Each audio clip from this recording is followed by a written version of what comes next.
ETF index mutual funds నేర్చుకుని stock మార్కెట్లో రాణించాలనుకుంటున్నారా? వెంటనే ఈ నెంబర్కి కాల్ చేయండి.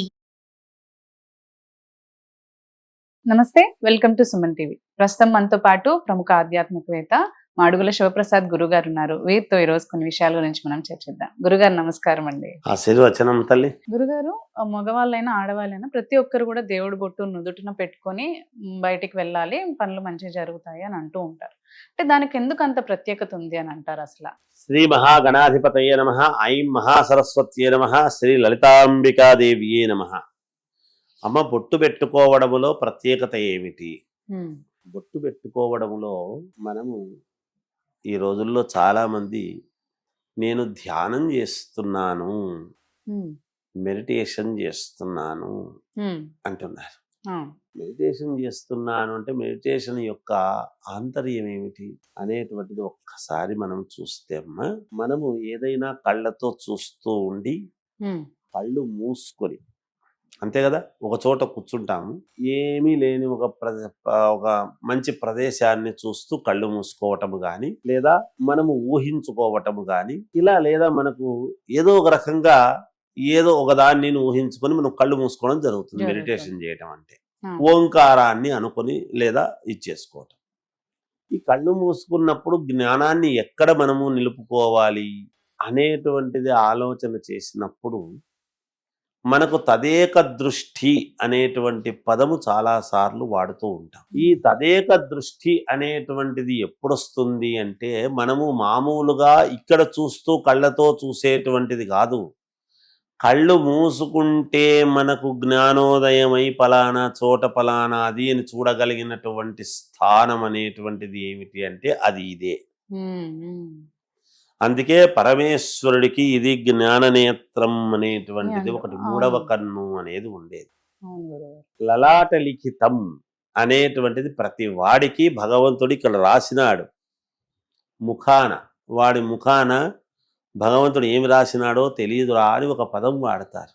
ఎక్కడ రాస్తాడు అంటే ఈ ఫణం, ఈ ఫణము మీద వ్రాసినటువంటి ఇది ఏదైతే ఉందో దానికి తదనుగుణముగా మన చేతులతో, మన కాళ్లతో, మన మనస్సుతో మనము చూడబడేటువంటి దృష్టిని చూసి ఇవన్నీ కూడా పనిచేస్తూ ఉన్నాయి. మరి దీనికి సంబంధించినటువంటిది మనం ఇచ్చేటువంటి ఇది ఏమిటి, ఇది సక్రమముగా ఉండాలి అని అనుకున్నప్పుడు దీనికి దృష్టి తగలకుండా ప్రతి దానికి దృష్టి తగలడం అనేటువంటిది ఉన్నది. ప్రతి జ్ఞానిని మనం అబ్బాయి ఏమి జ్ఞానం అతని దీన్ని పొగుడుతాం మనం. అందువలన ఈ రెండు కనుబొమ్మల మధ్య ఎప్పుడైతే మనము ఇక్కడ కుంకుమ అనేటువంటిది మనము పెట్టుకుంటున్నామో, కుంకుమ దేనితో తయారవుతున్నది? పసుపుతో తయారైనటువంటి కుంకుమను పెట్టుకోవాలి అని చెప్పారు.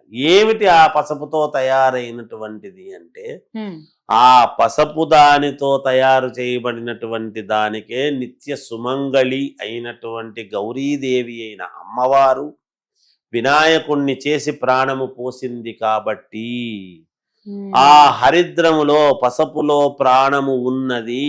అందుకే ఏదైనా మనం యాంటీబయాటిక్ అంటాం పసుపును. పసుపు మనం ఆరోగ్యానికి కూడా మంచిది అని వంటల్లోకి వేసుకుంటున్న కారణము పసుపు. అందుకే ఆ పసుపుతో తయారైనటువంటి కుంకుమను మనం ఎప్పుడైతే ఇక్కడ పెట్టుకుంటూ ఉన్నామో మనకు జ్ఞానము కరెక్ట్ గా వస్తుంది. మన జ్ఞానాన్ని మనకు పెంపొందింపజేయడానికి మేలు జరుగుతుంది.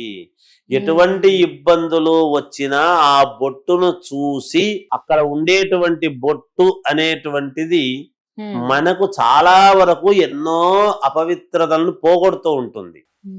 అందుకనే పితృకార్యాలు చేసినప్పుడు బొట్టు పెట్టుకోకూడదు. ఆ తరువాత పూర్ణత్వం అంతా అయిన తర్వాత బొట్టు పెట్టుకోమని చెప్తారు. శుభకార్యాలకు ముందు బొట్టు పెట్టుకో అంటారు. మరి ఏది లక్షణకరము అనేటువంటిది బొట్టు. ఈ రోజుల్లో బొట్టు పెట్టుకోకూడదని, బొట్టు పెట్టుకుంటే ఏదో అరిష్టమని, బొట్టు ఆడవాళ్ళు పెట్టుకుంటే మొగుడికి సంబంధించింది అని, అది మగవాళ్లకు సంబంధించింది, భర్తకు సంబంధించింది అయ్యేదే అయితే భర్త వచ్చిన తర్వాతనే బొట్టు పెట్టుకుంటారు. మనం చిన్న పిల్లలకు కూడా పెడుతున్నాం కదా బొట్టు. అంటే జ్ఞాన సంపద అనేటువంటిది నేను జ్ఞానవంతుణ్ణి అంటే నా జ్ఞానము సక్రమముగా సరైనటువంటి మార్గములో పెట్టుకొని సరి అయినటువంటి నేను ఒక పద్ధతిలో నేను ముందుకు వెళతాను అని చెప్పటానికి నిదర్శనము బొట్టు. ఇప్పుడు ఒక గుర్రబండి తోలేటువంటి వాడు చిలకాలు పట్టుకొని ఉంటాడు. అంటే నేను కరెక్ట్ గా ఏదైనా పక్కదారి పట్టకుండా నేను అవసరమైతే దాంతో కొట్టి కంట్రోల్ చేయడం. ఇప్పుడు ఎద్దులు నడిపేటువంటి వాళ్ళు కూడా చిలకాలని వాడేటువంటి వాళ్ళు. ఇప్పుడు ఏమవుతుంది, ఒక కవి తన పెన్నును ఒక అద్భుతముగా వాడుకుంటున్నాడు సమాజానికి పనికొచ్చేట్టుగా. ఒక విలేఖరి తన కళాన్ని తనకు అందరికి పనికొచ్చే విధముగా నేను వాడగలను అని పెట్టుకుంటూ ఉన్నాడు.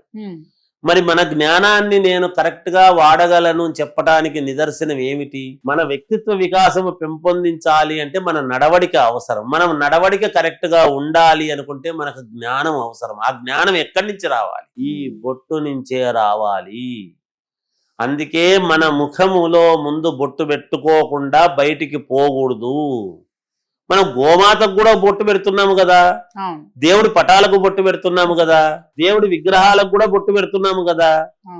ఎందుకు అంటే మన దృష్టి దేవుడికి తగలకూడదు, అలాగే మనకు దృష్టి తగలకుండా. నరదృష్టి మహాపాపము, మహాదోషము. అందువలన ముందు ఆ బొట్టు అనేటువంటిది పెట్టుకుంటే ఆమె యొక్క లక్షణకరం ఏమిటి అనేటువంటిది బయటపడుతుంది. ఒక స్త్రీమూర్తే కాదు, పురుషుడైనా బొట్టు పెట్టుకుంటే ముఖంలో ఆ వర్చస్సు అనేటువంటిది పెంచుతుంది. బొట్టు పెట్టుకోని వాళ్ళకి ఏముంటుంది? నేను బొట్టు పెట్టుకోని వాళ్ళను నేను తప్పు పెట్టడం లేదు, వాళ్ళ ఇష్టం, వాళ్ళ సౌకర్యం. నా బొట్టు ఎంత ప్రాధాన్యతో నేను చెప్పడానికి నాకు అధికారం ఉంది, కానీ పెట్టుకోని వారి గురించి మాట్లాడాల్సిన అధికారం నాకెందుకు? వాళ్ళ సౌకర్యము. గుడ్డలు వేసుకోవాల్సినటువంటి విజ్ఞానం నేను చెబుతాను, కానీ నేను ఇప్పుకొని తిరుగుతాను అనేటువంటి వాడి గురించి నేను మాట్లాడను కదా. అది నా సంస్కారము కాదు కదా. నా దేశ సంస్కారము బొట్టు. ఇప్పుడు ఫ్యాషన్ రాముడికి కస్తూరి తిలకం అన్నాడు, లలాట పలకే అన్నాడు. రాముడంతటి వాడు ధర్మాన్ని, రాము నకసిక పర్యంతము ధర్మము అంటే రామమూర్తి అని చెప్పుకునే మనము కస్తూరి తిలకం లలాట ఫలకే, ఆయననే తన నుదుటి వ్రాత కరెక్ట్ గా చూసుకోవాలి, బాగుండాలి అనేటువంటి దానికి ఆయన కూడా ఒక చోట గురువు దగ్గర శుశ్రూష చేసి నేర్చుకున్నాడు కొన్ని ఇవన్నీ కూడా అన్నప్పుడు మానవ మాత్రలు మనమెంతటి వాళ్ళము పెట్టుకోవాలి కదా. అందుకని ఇంకొకరిని తిట్టడం మన అభిమతం కాదు. తిడుతున్నారు అంటే తిట్టేవాడికి వానికి అద్దప్ప వేరే ఉద్యోగం లేనట్టు లెక్క. మనకు చాలా ఉన్నాయి, మనం తెలుసుకోవాల్సినవి చాలా ఉన్నాయి, మనం పాటించాల్సినవి చాలా ఉన్నాయి. మనం పాటించుకుంటే చాలు. అందుకని బొట్టు అనేటువంటిది, బొట్టు పెట్టుకోవడం వలన కలిగేటువంటి ఫలితాలు, మీ జ్ఞానాన్ని మీరు సక్రమమైన మార్గంలో పొందాలనుకునేటువంటి వాడు పెడతాడు, పెట్టుకుంటాడు తప్పనిసరిగా. నా జ్ఞానమే అక్కర్లేదు, నేను అడ్డదిడ్డంగా వెళ్తాను, నాకు ఎలా అయినా పోతానని వాడు పెట్టుకోకపోతే దాని తప్పులేదు, దానికి వాళ్ళ ఇష్టం. మనము కరెక్ట్ గా భావంలో నడవాలి అనుకునేటువంటి వాళ్ళు భగవంతుడికి కూడా మనం బొట్టు పెడతాం, మనము పెట్టుకుంటాం. మన పిల్లలకు సంస్కారం, సంస్కారం అనేటువంటిది ఎక్కడి నుంచి వస్తుంది అంటే మొదటి నుంచి యద్భావం తద్భవతి, యథా రాజా తదా ప్రజ. పాలన చేసేటువంటి రాజు కరెక్ట్ గా ఉంటే ప్రజలు కరెక్ట్ గా ఉంటారు. ఆరాధించే దేవుళ్ళని ఆరాధించేటువంటి వాళ్ళు కరెక్ట్ గా ఉంటే ఆ ఆరాధనకు వచ్చినటువంటి వీక్షకులందరూ కూడా దాన్ని పాటిస్తారు. ఈ రోజు స్కూల్కి పోతేనో, కాలేజీకి పోతేనో, లేకపోతే యూనివర్సిటీకి పోతేనో వాళ్ళు చెప్పినటువంటి దాన్ని బట్టి కదా మనం పాటిస్తున్నాం. అందుకని ఇవి పాటించే విధానంలో ఉంటుందమ్మా. బొట్టు పెట్టుకోవటం అనేటువంటిది మన సంస్కారానికి గుర్తు, మన జీవన గమనానికి గుర్తు, మనకు ఒక దారి, ఒక మార్గదర్శకం. బొట్టు పెట్టుకోవడం వలన ఒక విధానం ఏర్పడుతుంది మన జీవిత గమ్యానికి. అందువలన బొట్టు అనేటువంటిది పుట్టినప్పటి నుంచి చచ్చే వరకు పెట్టుకోవచ్చు. చనిపోయిన తర్వాత కూడా బొట్టు పెట్టి పంపిస్తారు కదమ్మా. ఇంతకంటే నిదర్శనం ఏం కావాలి? ఇంతకంటే నిదర్శనం ఏం కావాలి? వాడు బతికిండగానే బొట్టు పెట్టుకోకుండా పోయిన వాడికి జమేసుకున్నప్పుడు మనం ఏం మాట్లాడతాం దానికి? ఎవడి కర్మ వాడిది. అంతకంటే ఎక్కువ చెప్పేది. ధన్యవాదాలు. జయోస్తు.